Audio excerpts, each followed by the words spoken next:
going to be a masterclass in the future of work on AI. We've got George Zarkadakis speaking first, who's a digital lead for talent, as well as Tower Watson, who's also recently released a book on AI called In Our Own Image, which I'm sure is a fascinating read. Then our session after is going to be led by the guys from ProFinder, who are one of our wonderful sponsors. You can find their booth just out and around the corner if you want to hear more about them and what they do. But without much further ado, I'm just going to invite George to the floor. Thank you very much, and good morning, everyone.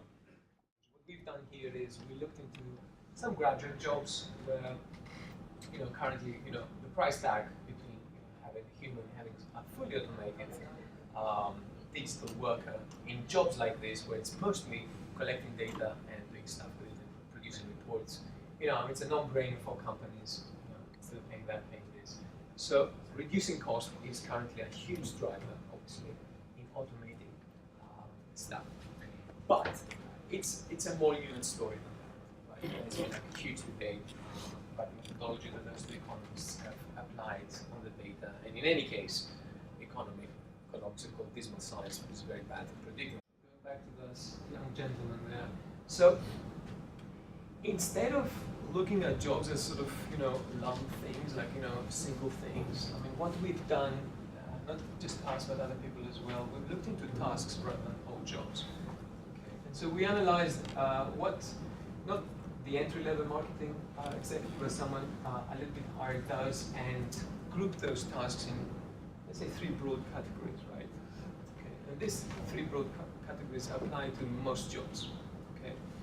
So what we all tend to do, we have like one sort of bucket of tasks that are routine cognitive stuff that we do again and again, stuff that have some kind of loop and repeatability about them, and they're very bound by some kind of rules. Like, for instance, every day I'm just going to go into those dashboards, look at those data sort of from my marketing campaigns, and then download those files and compile a report that I can then discuss in the meeting of 10 o'clock, something like that, right? It's a repeatable thing, and this can be completely automated.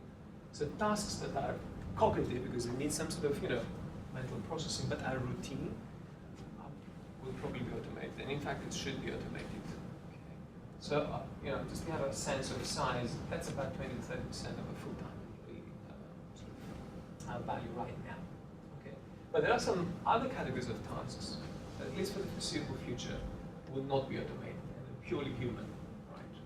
So you have, like, obviously human collaboration tasks, me coming together with somebody else, or a team working together, leading, or being part of the team, mentoring, for example, graduates, newcomers, work with other teams and so on. This requires social skills.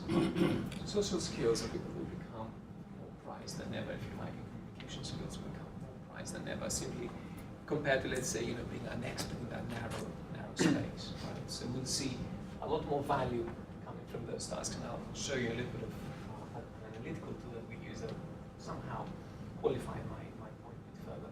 And then you have like non-routine cognitive tasks. Okay? The one-off tasks. So one-off loop.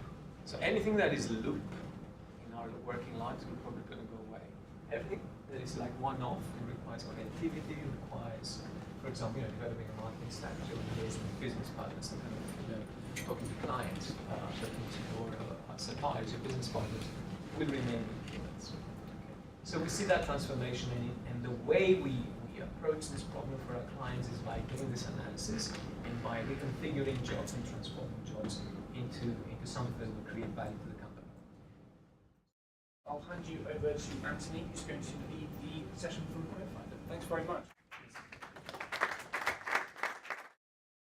So I chose this one. This is basically fraud detection, and basically making the simple case that your blink is almost 10 times slower than the speed at which a system can detect fraudulent activity in the use of your card. And the reason it is that fast, if you go back, is that whilst the algorithms used to detect fraudulent activity are actually quite complex now, they've been around since the 50s. This isn't new. It's just that AI is now more accessible than it was in the past. The reason why these systems are also so good is because the amount of data available to them to learn, the training data sets available to them is huge. So when you're thinking about the potential risk of your businesses, think about where you've got huge volumes of data that's available for training AI. So if you've got that makes a really simple and easy use of AI. We've been doing it since the 50s. This wasn't based on computational power. It's based on the amount of data available. So in that case, think about things like where I think the next big gold mine of data available for AI, your email. The biggest gold mine of data available inside your business about who knows what, who's talking to who, when, how, the sentiment, the connections. That is a huge volume of data for training an AI algorithm, if you can get over the hurdles in terms of coming to use of using it. So I wanted to include that there as basically a simple example of AI. It doesn't have to be complicated, it doesn't have to be future leaning. It's been around for quite a while. And that was an example of really basic predictive analytics and machine learning back in the day. So those are some edge cases of successes, edge cases of successful use of AI. Now some fails. So Elite is a massively multiplayer game. It's basically people fly around spaceships and shoot the bad guys. It's an entire universe created algorithmically and largely populated by NPCs, non-player characters. So those AI characters, those bots, fly around and do their own thing. You can trade with them, you can buy things from them, you can go and shoot them down.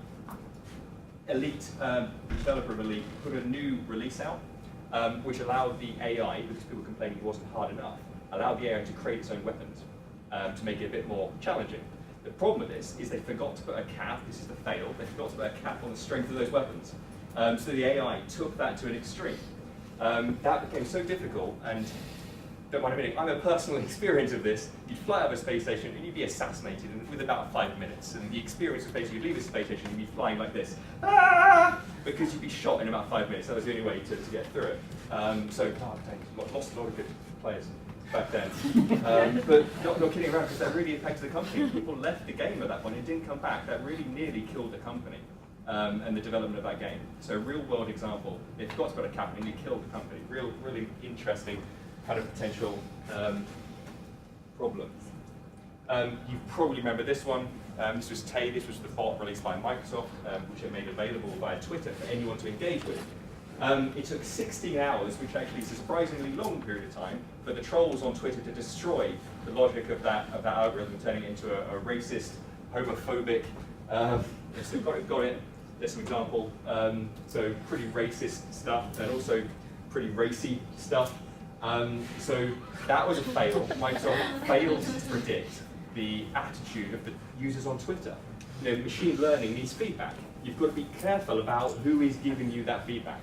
And that was a fail that Microsoft should have predicted. But also darker, more real-world example.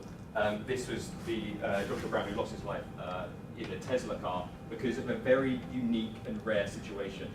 So Tesla's AI had never come across this situation where, if you recall, it was a white trailer against a very bright sky. Never been encountered in any of the millions of hours of training that Tesla put its AI through, and it didn't encounter it until the real world.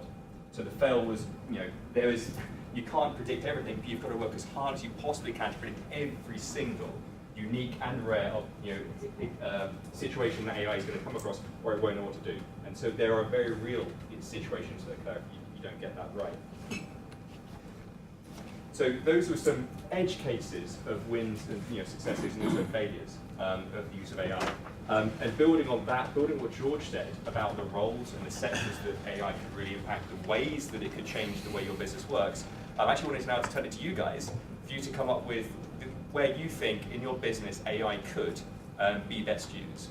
And that's what I wanted to get you guys in.